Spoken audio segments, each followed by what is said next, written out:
3장 신앙심 깊은 시골 아낙네들. 울타리 외벽에 지어진 목조 회랑 아래에는 이날따라 온통 여자들이 약 20여 명의 시골 아낙네들이 몰려와 있었다. 마침내 장로가 바깥으로 나온다는 소식이 그들에게 전해지자 잔뜩 모여서 기다리고 있었던 것이다. 장로를 기다리면서 상류층 인사들을 위해 마련된 거처에 머물고 있던 지주 호흘라 꼬바 일가도 회랑으로 나갔다. 그들은 어머니와 딸 두 사람이었다. 어머니인 호흘라 꼬바는 돈 많은 귀부인으로서 옷을 맵시 있게 잘 차려입고 있었으며 아직 상당히 젊고 매우 호감이 가는 용모였으나 약간 창백한 기색이 서려 있었고 매우 활기에 찬 거의 새까만 빛에 가까운 눈을 가지고 있었다. 그녀는 33살이 넘지 않았으나 과부가 된 지 벌써 5년이나 되었다. 14살 먹은 그녀의 딸은 하반신 마비 증세로 고생하고 있었다. 가여운 그 소녀는 벌써 1년 반이나 혼자 걸어 다닐 수 없어서 바퀴가 달린 긴 안락의자를 타고 다녔다. 그녀는 병 때문에 약간 여위기는 했지만 성격은 명랑하고 얼굴은 매력적이었다. 또한 속눈썹이 긴 그녀의 까맣고 큰 눈에는 장난기가 어려 있었다. 어머니는 그녀를 봄부터 외국으로 데려갈 생각이었으나 영지정리 때문에 여름까지 지체되고 있었다. 그들은 벌써 일주일째 우리 읍내에 머물고 있었는데 그것은 신앙 때문이라기보다는 일 처리 때문이었다. 그들은 사흘 전에 이미 장로를 한번 방문한 적이 있었는데 지금 갑자기 다시 찾아와서는 장로가 이젠 아무도 만날 수 없다는 것을 잘 알면서도 위대한 치료자를 만나 뵐 수 있는 행운을 갖게 해달라며 애걸복걸했다. 장로가 밖으로 나오기를 기다리던 어미는 딸의 안락의자 옆에 놓인 의자에 앉아 있었으며 그녀로부터 2걸음 정도 떨어진 곳에는 늙은 수도사 한 사람이 서 있었는데 그는 이 수도원 출신이 아니라 멀리 북방에 이름 없는 어느 수도원에서 찾아온 사람이었다. 그것 또한 장로의 축복을 받고 싶어 했다. 그러나 회랑에 나타난 장로는 그곳을 지나 곧장 민중들에게 다가갔다. 사람들은 회랑의 낮은 턱과 텃밭을 연결하는 3단계짜리 계단으로 몰려들었다. 장로는 계단 위층에 서서 영대를 걸친 후 자신을 향해 몰려든 여인들에게 축복을 내리기 시작했다. 장로 앞에는 히스테리 증세를 보이는 한 여인이 2 손이 붙들린 채 끌려 나왔다. 그녀는 장로를 보자마자 괴상한 소리를 지르며 갑자기 딸꾹질을 하기 시작하더니 경기를 일으키듯 온몸을 떨었다. 장로는 그녀의 머리 위에 영대를 얹은 후 간단한 기도문을 외웠다. 그러자 그녀는 이내 입을 다물고 얌전해지는 것이었다.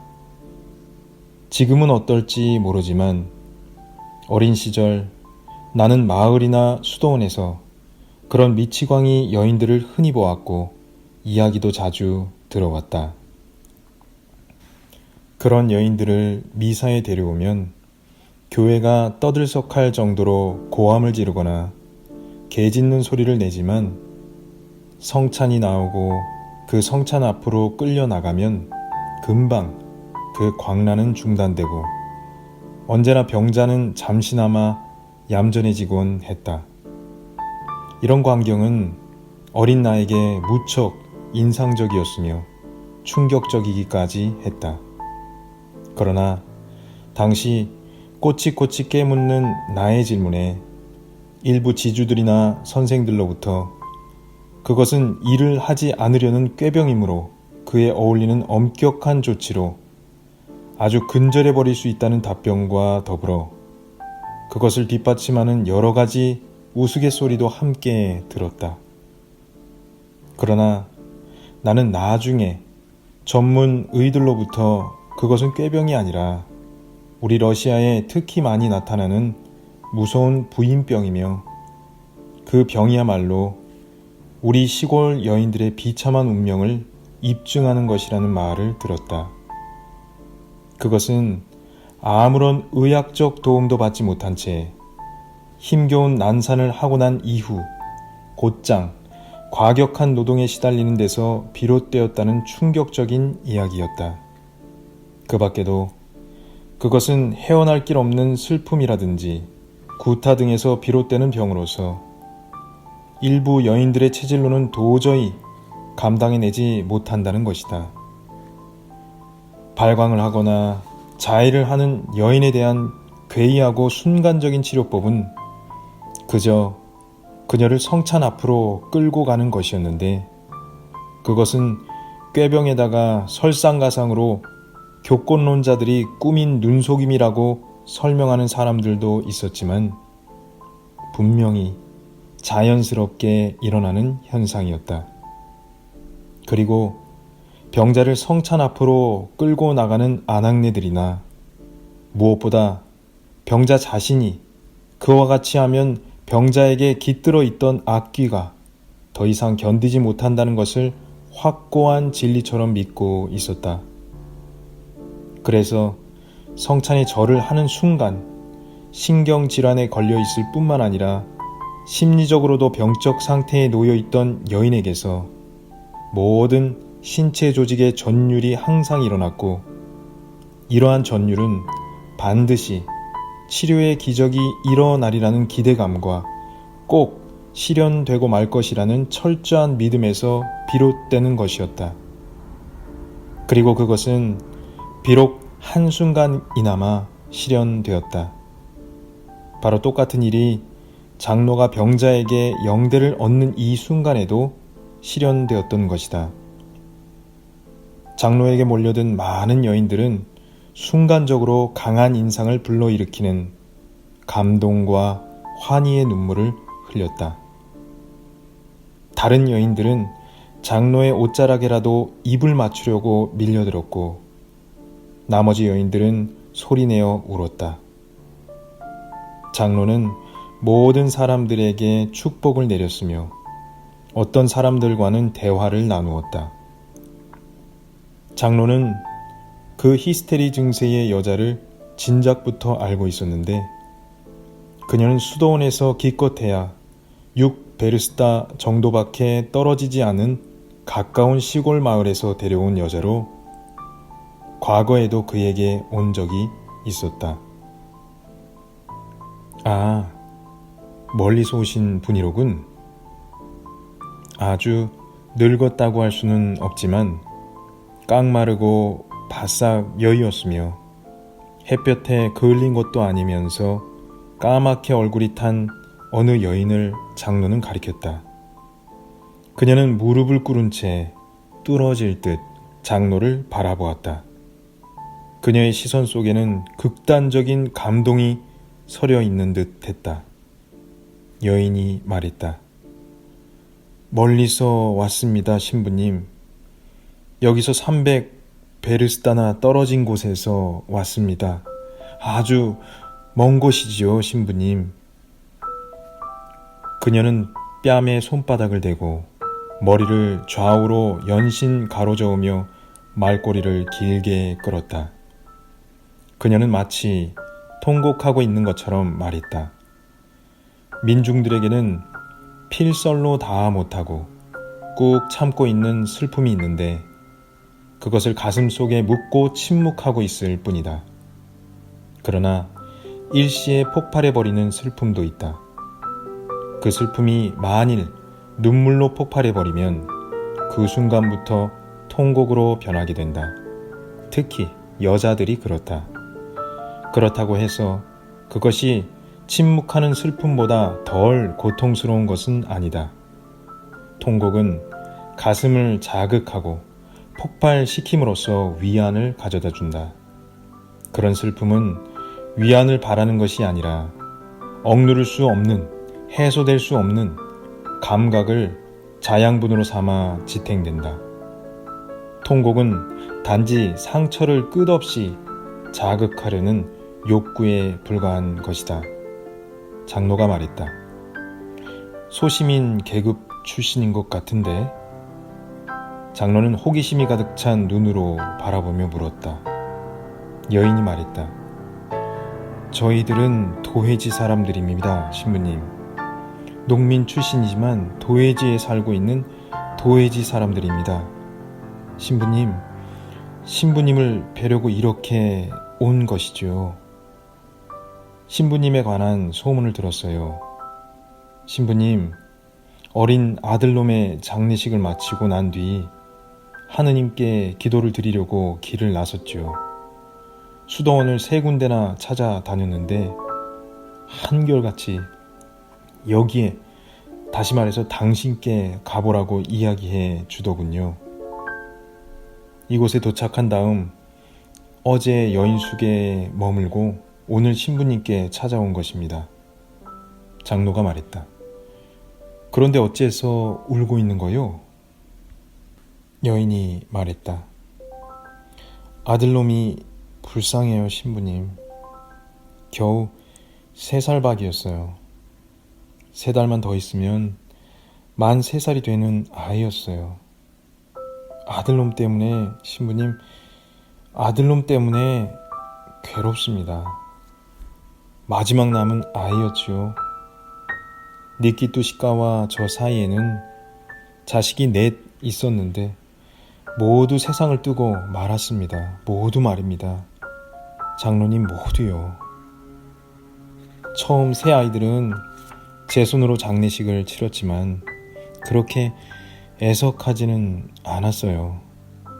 하지만 막내 놈은 장례를 치르고 나서도 잊혀지지가 않아요. 그 애는 세상을 뜬 것이 아니라 바로 내 앞에 살아있는 것만 같아요. 제 영혼은 고갈되어 버렸어요. 그 애의 조그만 속옷이나 저고리 혹은 장화만 보아도 울음이 터져 나오지요. 그 애가 남기고 간 물건들을 하나하나 늘어놓고 쳐다보면 눈물이 쏟아지는 겁니다. 저는 남편인 니키투시카한테 순례를 떠나게 해달라고 이야기했지요. 그 양반은 마부이지만 저희들은 살림이 그다지 쪼들리는 편은 아닙니다, 신부님. 살림이 쪼들리지는 않아요. 손수 마차를 끌고 있거든요. 모두 저희들 것이죠. 말도 마차도 말입니다. 하지만 이제 이 재산이 우리에게 무슨 소용이 있겠어요. 니키투시카, 그 양반은 제가 없으니 술을 입에 대기 시작했을 거예요. 전에도 그랬으니 틀림없어요. 제가 조금만 한눈을 팔면 그 양반은 벌써 마음이 약해지거든요. 하지만 지금 그 양반 생각은 하지 않아요. 이제 벌써 3달째 집을 떠나 있는 것이니까요. 잊었어요. 모두 잊어버렸고 기억도 하기 싫으니까요. 그리고 이제 와서 그 양반하고 산들 무슨 의미가 있겠어요. 그 양반하고는 끝장났어요. 완전히 끝장났어요. 집이고 뭐고 이제 와서 거들떠 본들 뭘 하겠어요. 조금도 보고 싶지 않아요. 장로가 말했다. 이것 봐요, 아기 어머니. 옛날에 위대한 성자 한 분이 당신과 똑같이 하느님의 부름을 받은 자기 아들 때문에, 외아들 때문에 울고 있는 여인을 성당에서 발견했습니다. 그 성자께서는 이렇게 말씀하셨지요. 하느님의 옥자 앞에서 아이들이 얼마나 대담한 행동을 하는지 알고 계시오? 하늘나라에서 아이들보다 더 대담한 사람은 아무도 없어. 아이들은 하느님께서 저희들에게 생명을 주셨지만 세상 구경을 하기도 전에 도로 거둬들이셨어요. 라면서 당장 천사의 지위를 달라고 하느님께 요구한다고. 그리고 성자께서는 이렇게 덧붙여 말씀하셨죠. 그러니 당신은 울지 말고 기뻐하시오. 당신의 아이는 하나님의 천사들과 함께 지내고 있다오. 이것이 그 옛날 성자께서 울고 있는 여인에게 들려주셨던 말씀입니다. 그분은 위대한 성자이셨으니 거짓말을 하실 리 없죠. 그러니 아기 어머니, 이 점을 알아두세요. 당신의 아이는 지금 틀림없이 하느님의 옥자 앞에서 기쁘고 즐거운 마음으로 지내면서 당신을 위해 하느님께 기도드리고 있을 거예요. 그런데 당신은 어째서 울고 있는 거요? 오히려 기뻐해야 합니다. 그 여자는 손을 뺨에 대고 고개를 숙인 채 장로의 이야기를 듣고 있었다. 그녀는 깊은 한숨을 몰아 쉬었다. 여인이 말했다. 니끼 뚜시카도 똑같은 식으로 저를 위로했어요. 장로님처럼 이렇게 말이에요. 어리석기는 대체 왜 우는 거요? 우리 아이는 지금 틀림없이 하느님 곁에서 천사들과 함께 찬송가를 부르고 있을 텐데. 남편은 그렇게 말하고 있었지만 자신도 울고 있었어요. 저와 똑같이 울고 있다는 것을 전 알고 있었어요. 그래서 나도 알고 있어요. 니끼뚜시카. 그 애가 어디에 있는지를 하느님 곁에 있다면 여기에 있겠죠. 하지만 지금 우리 곁에 없지 않아요. 예전 같으면 바로 옆에 앉아 있을 텐데 라고 대답했죠. 저는 단 한 번만이라도 그 애를 보고 싶어요. 단 한 번만이라도. 그 애한테 가까이 다가가거나 말을 걸지 않아도 좋아요. 마당에서 놀다가 방에 들어와서는 귀여운 목소리로 엄마 어디 있어? 하고 부르고 나던 그 음성을 구석에 숨어서 잠시라도 바라보며 듣고 싶어요. 조그만 발로 방 안을 콩콩거리며 뛰어다니던 소리를 한 번만이라도, 단 한 번만이라도 듣고 싶어요. 그래요. 그 애가 종종 나를 부르며 달려와서는 웃곤 하던 모습이 생생해요. 그 애의 발자국 소리만이라도 듣고 싶어요. 그 소리만 들어도 그 애인지 아닌지 알 수 있으련만. 그런데 그 애는 이제 없어요. 신부님 죽고 없는 거예요. 그리고 다시는 그 애의 목소리를 들을 수도 없어요. 여기 그 애의 조그만 허리띠가 있지만 그 애는 죽고 없어요. 이제 저는 결코 그 애를 볼 수도, 그 애의 목소리를 들을 수도 없어요. 그녀는 품속에서 자기 아들의 장식 달린 조그만 허리띠를 꺼냈으며 그것을 보자마자 흐느낌으로 몸을 떨었다. 얼굴을 가렸던 손가락 사이로 갑자기 강물처럼 눈물이 흘러내렸다. 아, 그것은... 장로가 입을 열었다. 먼 옛날에 라헬이 자식들을 생각하며 눈물을 흘렸으되 위안을 얻지 못했으니 그 자식들이 죽고 없었기 때문이라 했으니 아기 어머니, 당신도 지상에서 그 같은 운명에 처한 것입니다. 그러니 위안을 얻으려 하지 말고 우시오. 단지 울 때마다 당신의 아들이 하늘나라의 천사가 되어 내려다보다가 당신의 눈물을 보고 기뻐하며 그것을 하느님께 알려드린다는 사실을 반드시 기억하십시오. 그리고 앞으로도 오랫동안 당신은 어머니의 위대한 슬픔을 겪게 되겠지만 결국 그것은 고요한 기쁨으로 변하여 그 쓰라린 눈물도 죄악으로부터 구원해주는 고요한 위안과 진정한 정화의 눈물이 될 겁니다. 그러면 저 세상으로 떠난 당신의 어린 아들을 위해 기도해 드리겠습니다. 이름이 뭐지요? 여인이 말했다. 알렉세이입니다, 신부님. 장로가 말했다. 좋은 이름이로군. 성자 알렉세이의 이름을 딴 것인가요? 여인이 말했다. 그렇습니다, 신부님. 성자 알렉세이의 이름입니다. 장로가 말했다. 참으로 성스러운 아기요. 기도해드리겠습니다, 아기 어머니. 그리고 당신의 슬픔을 위해서도 또 당신 남편의 건강을 위해서도 잊지 않고 기도해드리겠습니다. 하지만 남편을 혼자 내버려 두는 것은 죄악입니다. 남편에게 돌아가 보살펴 드리십시오. 자기 아버지가 버림받은 사실을 당신의 아들이 알게 되면 엄마는 어째서 아빠의 행복을 깨뜨리시는 거예요? 라고 말하며 눈물을 흘릴 겁니다. 그 애는 살아있습니다. 살아있어요. 왜냐하면 영혼은 영원히 살아있는 법이니까요. 그리고 그 애는 집에 없지만 늘 보이지 않게 당신 곁에 있습니다. 그런데 당신이 집을 싫어한다고 말한다면 그 애가 어떻게 집으로 찾아오겠습니까? 당신을, 아빠와 엄마를 함께 볼 수 없다면 그 애는 누구한테 가야 합니까? 이렇듯 당신은 지금 그 애를 꿈꾸며 괴로워하고 있으니 그 애는 당신에게 평화로운 꿈을 가져다 줄 겁니다.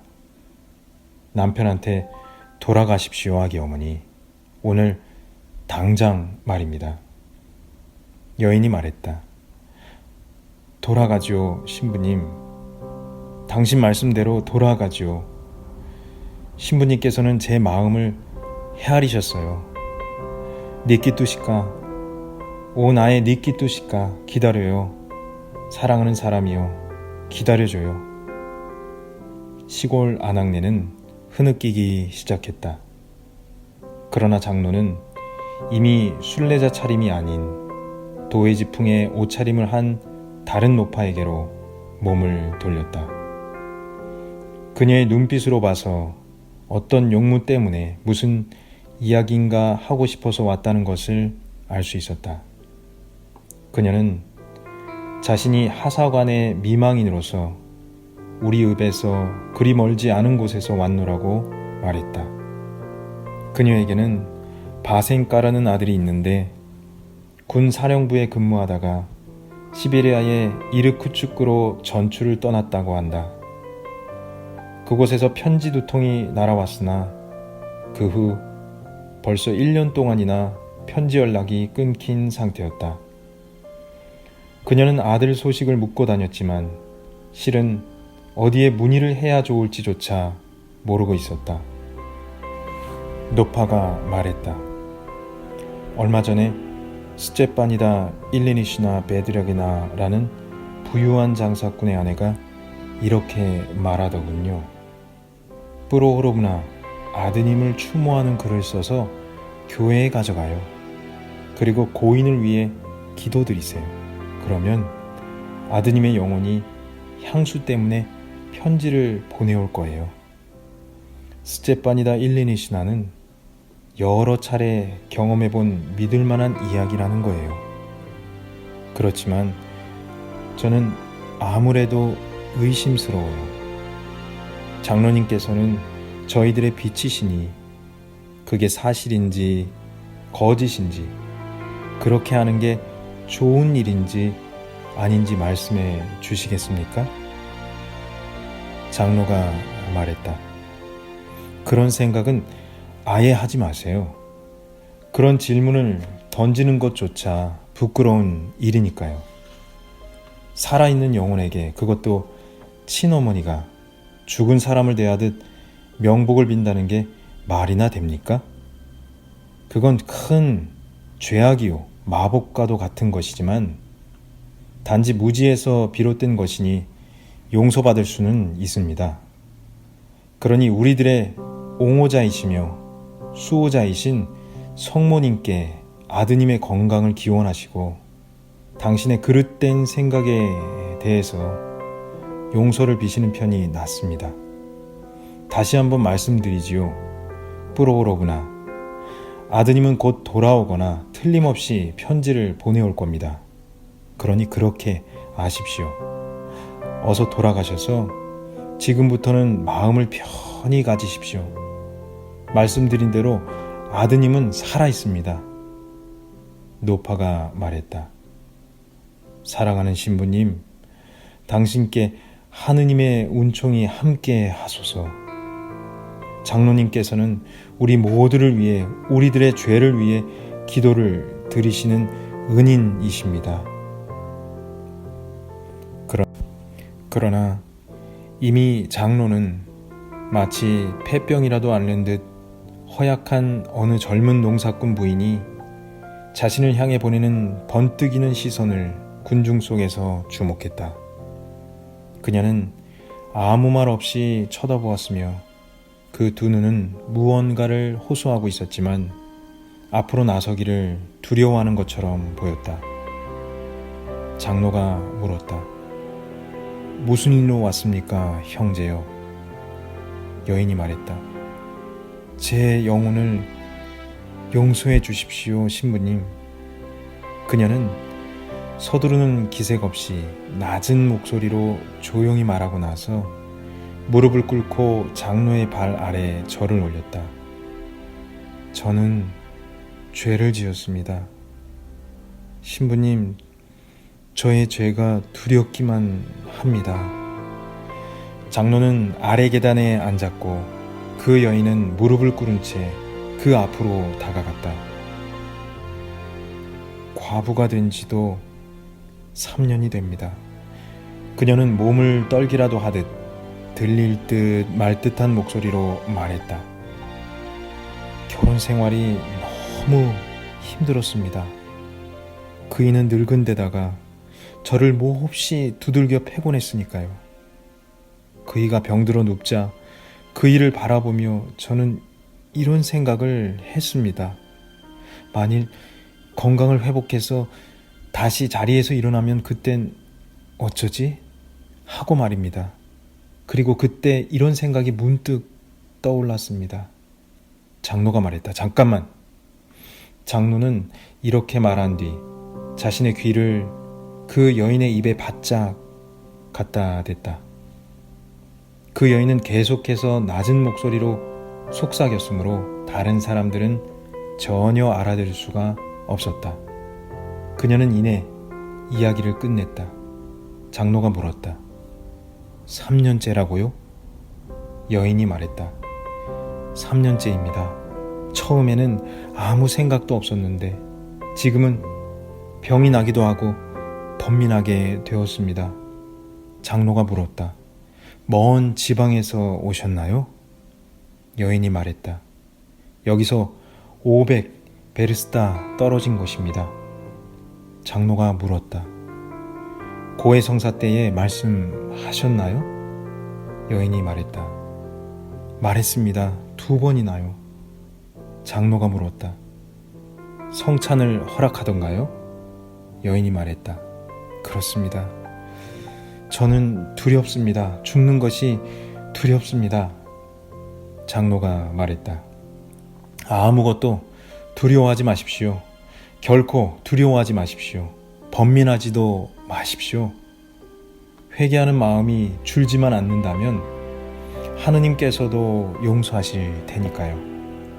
진실로 회개하면서도 하느님께 용서받지 못할 그런 죄는 이 세상에 존재하지도 않고 존재할 수도 없습니다.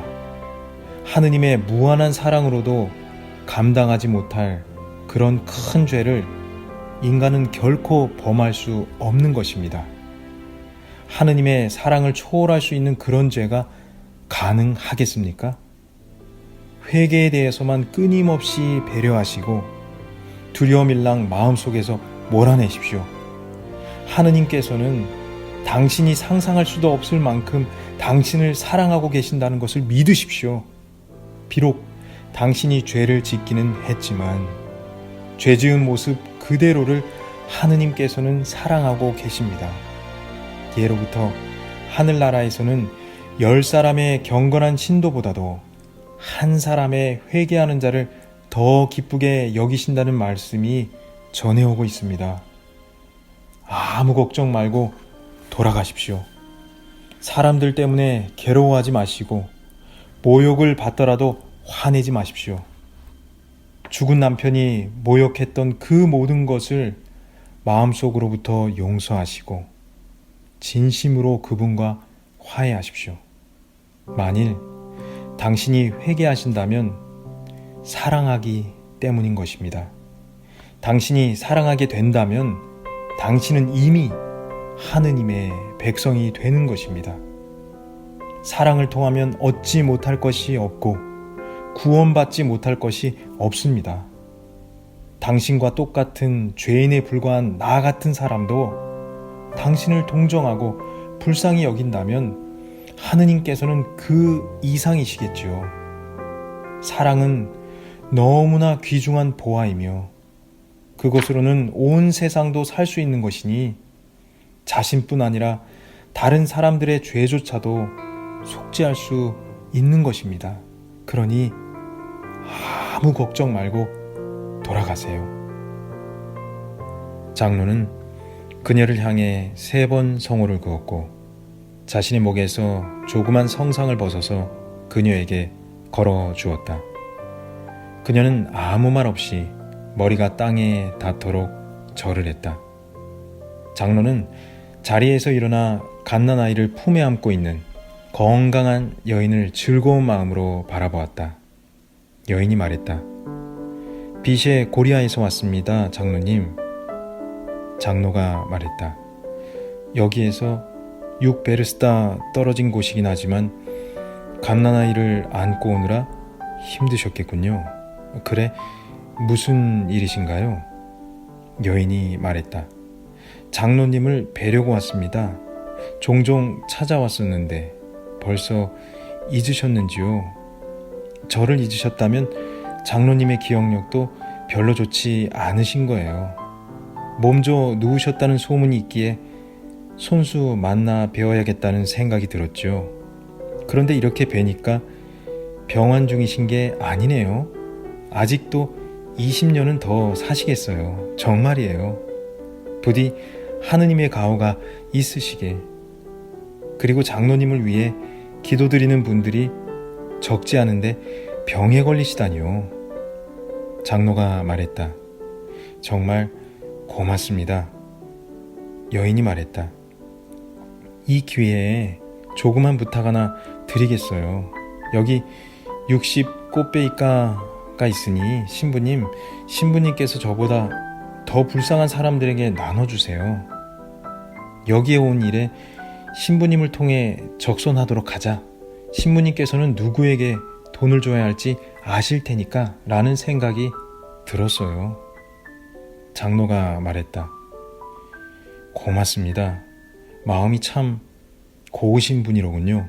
고맙습니다. 당신을 사랑합니다. 반드시 그렇게 하죠.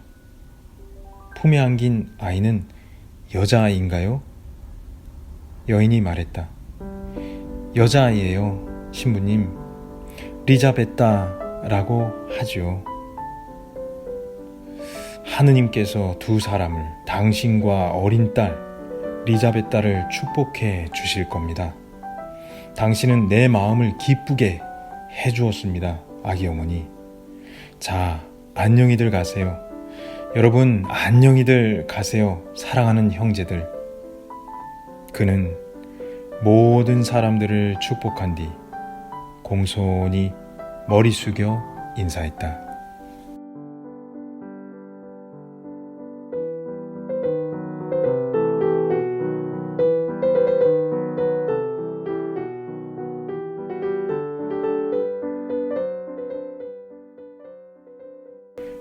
모든 사람들을 축복한 뒤 공손히 머리 숙여 인사했다.